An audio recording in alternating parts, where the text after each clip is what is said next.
May nag-chat. Ang tanong, Idol, ano pong masasabi nyo about sa Chocolate Hills issue na meron palang resort sa gitna nito?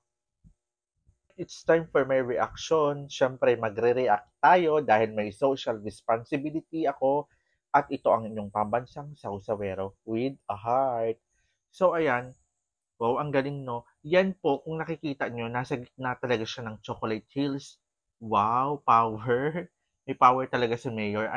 Ayon kay Chris Gasa, pagmamayari daw yan ng isang mayor dyan. Yan daw, hindi mabubulgar sana. Nabulgar lang yan nung may isang vlogger talaga na nagsabing ex-deal daw. Tapos ayun, pumayag naman ang mayor para, syempre maraming followers soon. So, hindi niya alam na, syempre, hindi rin ganun ka-brainy ang mayor, tsaka edi na bulgar. Which is dapat naman talagang mabulgar. Yan, di ba? Pasalamat po tayo dahil yung vlogger na yan, na isang wallet niya, hindi man intentionally, pero nakita po talaga na, di ba, paninira yan ng kapaligiran eh. OMG, ang ganda-ganda niyan, sisirain mo, weekend ka, di ba? Ayun yung sinasabing gahamang ka, ang dami mo namang kwarta, di ba? Ang dami mo namang buhaya ka, di ba? Nahurot-hurot yan sa buhol. Bakit kailangan pag gumawa ka dyan ng resort? Sari, ang daming kwarta, sana all.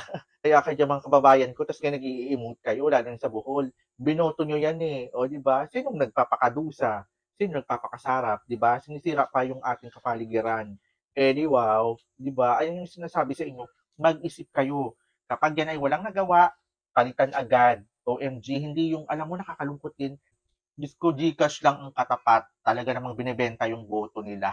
Di ba nakakalungkot? Alam ko hindi naman ito trending kasi inaharang to ni Maring Lisa Mags. Di ba? Ayan, inaharang nila to. Yung mga vlogger na antay sa ganyang politika ara, talagang kinakatsug nila.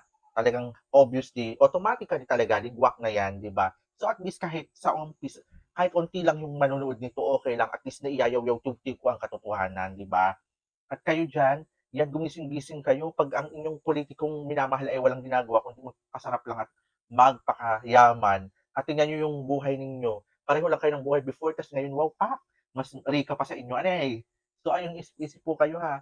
Wag lang dahil ang hirap niyo na nga, binibenta nyo pa yung inyong boto sa 300, sa 2,000, di ba? Nakakahiya. Kunin nyo, kasi boto nyo yung sa tingin nyo talagang may pera. Number one, may pera na talaga. At alam nyo talagang tumutulong sa tao at hindi, kunwari yung iba pa dyan about sa Jesus, di ba? Tapat maglingkod sa Diyos, uror, wala nang ganun. Tapat maglingkod sa kaba ng bayan, ganun doon. Sana yan, silbing aral po yan sa lahat. Good evening to everyone.